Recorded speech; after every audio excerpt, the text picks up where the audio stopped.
Welcome friends, আপনাদের সকলকে আমি আমার চ্যানেলে স্বাগত জানাই তনিমাস হোম কিচেন। আজকে আমি নিয়ে চলে এসেছি একটা ভীষণই সুন্দর নিরামিষ একটা পদ, যেটা বানিয়ে নেব আমি ঝিঙে দিয়ে। গরমকালে ঝিঙে দিয়ে আমরা অনেক ধরনের রেসিপি বানিয়ে থাকি। আজকে বানিয়ে নেব ঝিঙের মালাইকারি। এই রেসিপিটাকে যদি একবার আপনারা বানিয়ে খান তাহলে কিন্তু চিংড়ির মালাইকারি ফেলে খাবেন, এতটাই সুস্বাদু এই রেসিপিটা হয়ে থাকে। তাহলে চলুন শুরু করা যাক আজকের ঝিঙের মালাইকারির রেসিপি, যেটা একেবারেই পেঁয়াজ রসুন ছাড়াই কিন্তু তৈরি হবে।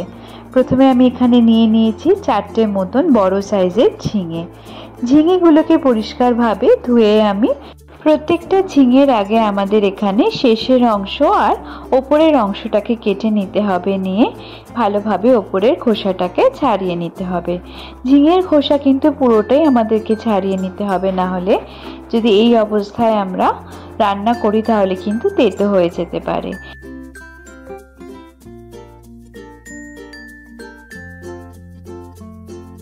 মিডিয়াম সাইজের লম্বা আকারে আমি ঝিঙেগুলোকে এভাবে কেটে নেব। বাকিগুলো আমি একইভাবে কিন্তু একই আকারে কেটে নেব।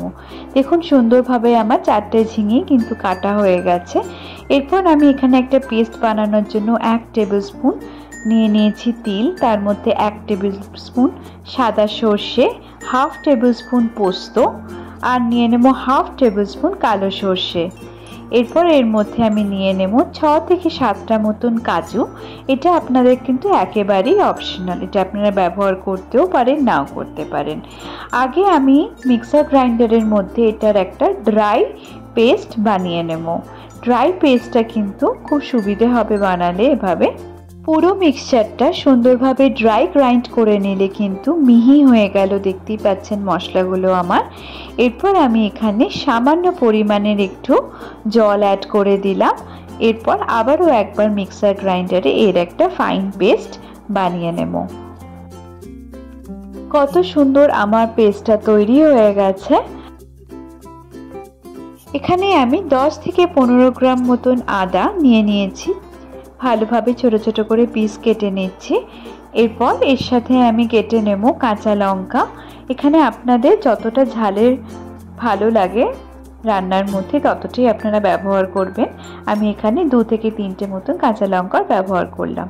এরপর একটা প্যানের মধ্যে কিছুটা সর্ষের তেল আমি নিয়ে নিলাম। সর্ষের তেলটা গরম হওয়ার পর আমি এখানে একটা তেজপাতা, একটা শুকনো লঙ্কা, 1/2 টেবিল স্পুন কালো জিরে ভালোভাবে তেলের মধ্যে নেড়ে নিলাম ফোড়নটাকে। এরপর একটা গোটা আলু আমি এভাবে ছোট ছোট করে ডুমো সাইজ করে কেটে সামান্য একটু ভাজা ভাজা করে নেব। 2 মিনিট মতন আমি নাড়াচাড়া করে নিলাম। এরপর 1/2 টেবিল স্পুন হলুদ গুঁড়ো আমি এর মধ্যে দিয়ে দিলাম। হলুদটাকে দিয়ে ভালোভাবে আমি আলুটাকে আবার নাড়াচাড়া একবার করে নিলাম।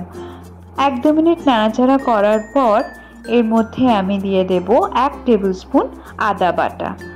যেহেতু এই রান্নাটা আমি একেবারেই নিরামিষ বানাচ্ছি, এইটা চাইলে কিন্তু আপনারা এর মধ্যে পেঁয়াজ রসুনেরও ব্যবহার করতে পারেন।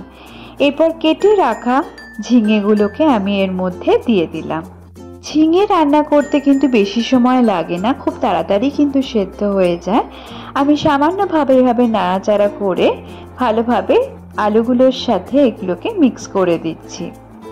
এরপর কেটে রাখা আমার কাঁচা লঙ্কাগুলো আমি এর মধ্যে দিয়ে দিলাম। আমি এখানে 2 থেকে 3টে কাঁচা লঙ্কা কুঁচো করে ব্যবহার করে নিচ্ছি। যে পেস্টটা আমি বানিয়েছিলাম সেই পেস্টটা আমি এখানে এর মধ্যে এবার দিয়ে দিলাম।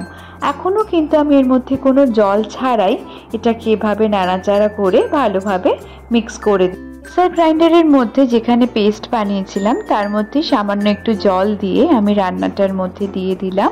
নিয়ে এই সামান্য জলে কিন্তু আমি ভালোভাবে কষিয়ে রান্নাটাকে করে নেব।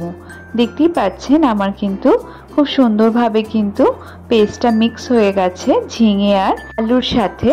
এরপর আমি এখানে 1/2 টেবিল স্পুন কাশ্মীরি গুঁড়ো লঙ্কা ব্যবহার করে দিলাম। এটা সামান্য একটু রং আনার জন্য, এতে কিন্তু কোনো রকম ঝাল হবে না। আবারও আমি ভালোভাবে নেড়ে রান্নাটাকে কষিয়ে নিচ্ছি। খুব বেশি জলের ব্যবহার আমি এর মধ্যে করিনি। মিষ্টির জন্য আমি ব্যবহার করে নিচ্ছি 1 টেবিল স্পুন গুড়। এখানে আপনারা চিনির ব্যবহার করতে পারেন, তবে গুড় কিন্তু একটা খুব হেলদি অপশন, এটাও কিন্তু আপনারা দিতে পারেন। এরপর আমি আরেকটু হাফ কাপ মতন জল এখানে ব্যবহার করে নিলাম। সুন্দরভাবে আলু আর ঝিঙেটাকে আমি সেদ্ধ হওয়ার জন্য বসিয়ে দিলাম। খুব বেশি মশলার প্রয়োজন হবে না। এরপর আমি এটাকে চাপা দিয়ে 10 মিনিট মতন এভাবে সেদ্ধ হওয়ার জন্য বসিয়ে দিলাম। 10 মিনিট মতন সেদ্ধ হয়ে গেছে।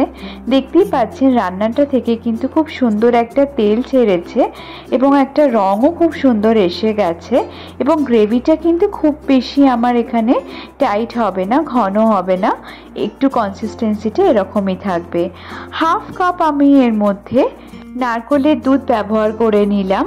এতে কিন্তু ঝিঙের মালাইকারির যে মালাইকারির টেস্টটা কিন্তু ভীষণ সুন্দরভাবে খুলে যাবে। এরপর এটাকে আমি সেদ্ধ হওয়ার জন্য আরও 10 মিনিট এটাকে চাপা দিয়ে এভাবে স্টিমে হতে দেবো। 10 মিনিট মতন আমার খুব সুন্দরভাবে হয়ে গেছে। ভীষণ সুন্দর একটা নারকেলের দুধের গন্ধও বেরোচ্ছে এবং স্বাদও কিন্তু ভীষণই সুন্দর।